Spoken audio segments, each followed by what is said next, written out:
My name is Caitlin Bartachek, and I am a graduate student at Morningside University and a current teacher in the Iowa City Community School District. The title of my research project is The Effect of Closegap on Growth and Understanding of Emotional Regulation in 4th grade students. I chose this topic to research because social and emotional health have been some buzzwords in the world of education, especially this past year during the pandemic. I wanted to do a daily check-in with my students, and furthermore, I wanted a way to determine the effectiveness of this check-in process. We know that as students enter school, it is expected that they will be taught the grade level of material for their academic subject areas.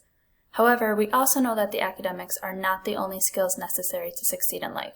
Problem-solving skills, learning how to regulate emotions, and how to socially interact with the peers are all examples of other important skills needed for success. These skills fall under the realm of social and emotional learning. According to Castle, there are 5 areas which social and emotional learning address: self-awareness, self-management, social awareness, relationship skills, and responsible decision-making. There was a study done by Durlach and Mahoney on the effects of learning social and emotional skills in school.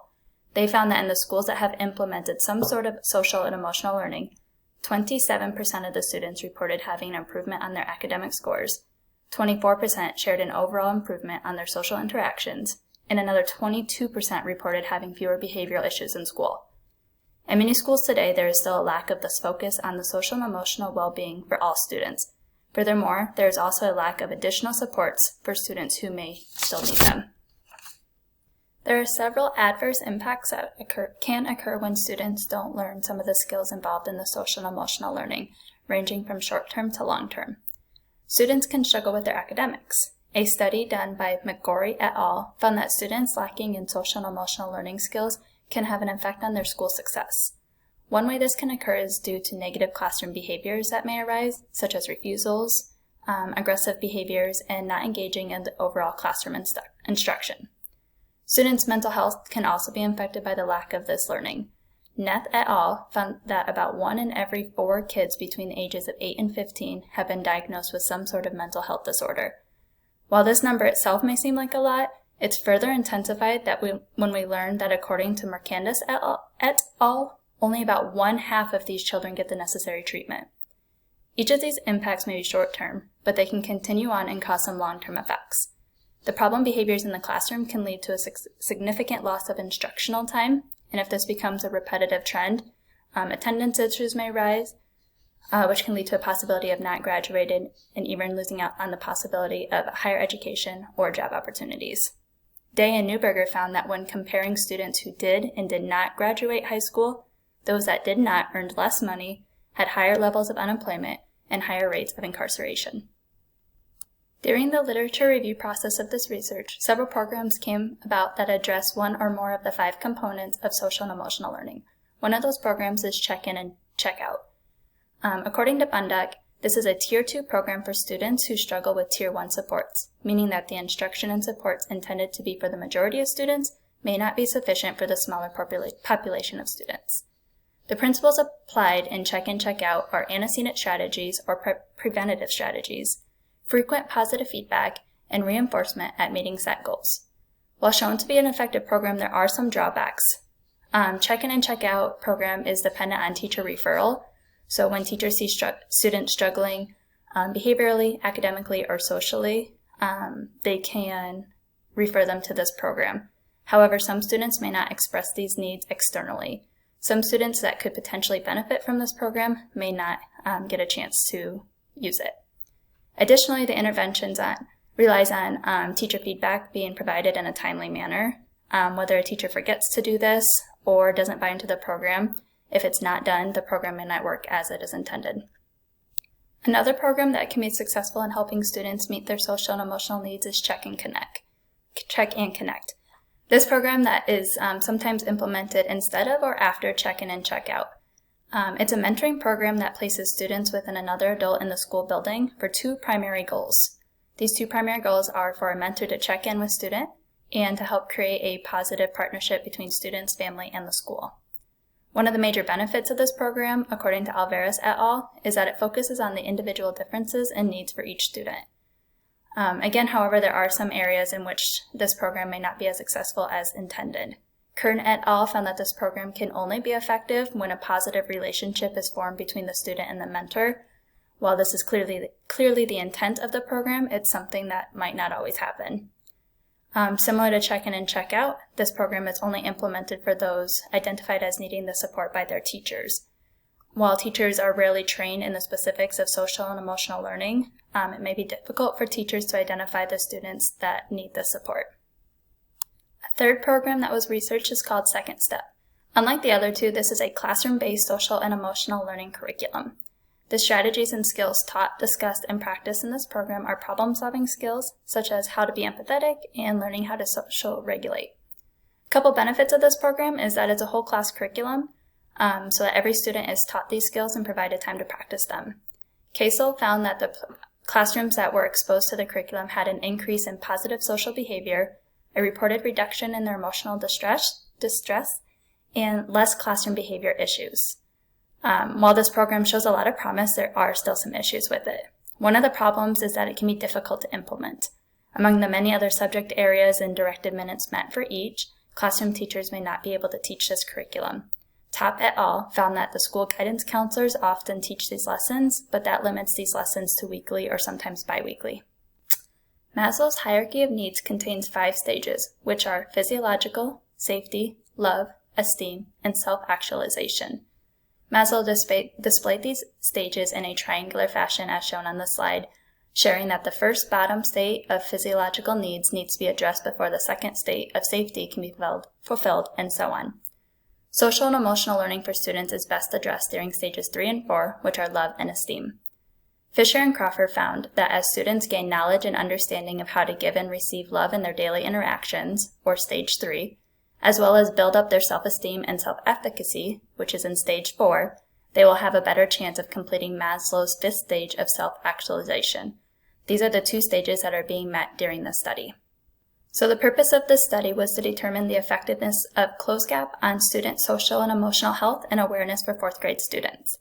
The measurement used to determine the effectiveness of Closegap, which was the independent variable, on the social and emotional awareness for 4th grade students was the Panorama Social and Emotional Survey, which was the dependent variable. It was hypothesized that the 4th grade students who used Closegap would show a greater understanding of their social and emotional health and would gain an understanding of strategies to use when necessary. The participants of the study were all 21 4th grade students in the researchers class of an Eastern Iowa elementary school. While the students would typically be randomly assigned to the 4th grade classes, there was only one in-person 4th grade classroom available this year due to the online options being available. Therefore, all the 4th graders were automatically assigned to the researchers class. The students had varying demographics, abilities, and learning supports. 57% of the participants were female, while 43% were male. 55% of the students identified as Black, 41% as white, and the remaining 4% were not specified. 10% of the participants had at least one IEP goal for an academic area, and another 5% had 504 accommodations.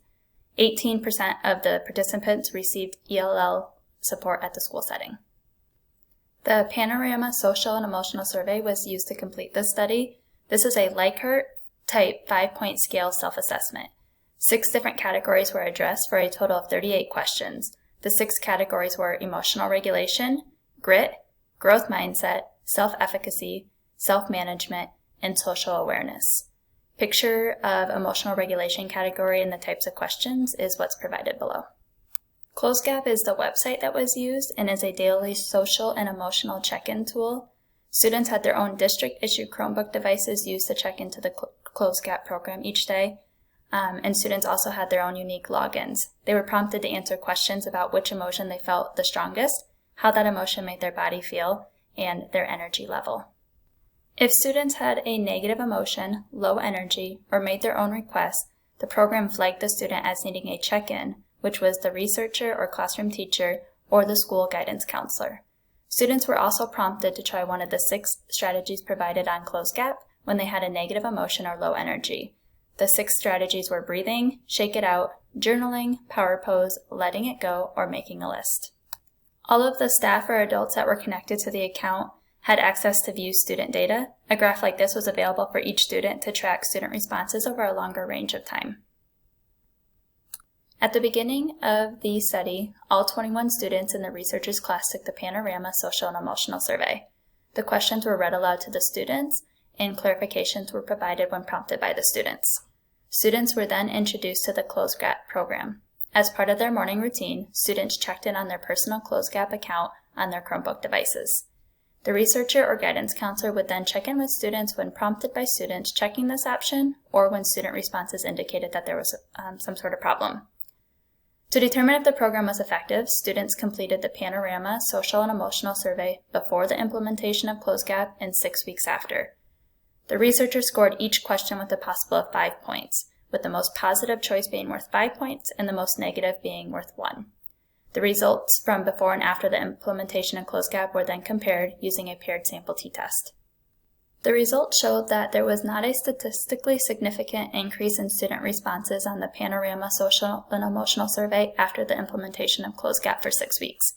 The results of the paired sample t-test showed a p-value of 0.766, which is much greater than the alpha level of 0.05. The mean results further supported that the students did not score a significant amount more favorably on the post-assessment when compared to the pre-assessment scores, with the initial mean score being 141.71 and the end mean score being 142.48. The mean scores for each category of the Panorama Social and Emotional Survey were then compared to determine if any portion of this survey was more impacted than another. So this shows the mean student responses of the social or of the emotional regulation portion of the assessment, and this one was worth a total of 25 points. This was the grit portion with a total of 20 points. This was the growth mindset with a total of 30 points. Figure 4 shows the responses from self-efficacy portion, which had a total of 25 possible points. This is self-management, which had a total of 50 points. And the social awareness portion of the Panorama Social and Emotional Learning Survey, which had a total of 40 points. So overall, there was no significant change in the mean scores when comparing the results before and after in any particular category. There were some limitations present in the study. The sample size being of 21 fourth grade students doesn't show the overall capacity of which this research could encompass. Another limitation was the shortened time frame during which the study took place, which was only 6 weeks. The assessment type was another limitation, as it's a Likert type of self-assessment, and the survey could be skewed depending on students' social and emotional state while taking it. And lastly, there was some inconsistent use of Closegap when students forgot their technology for that day.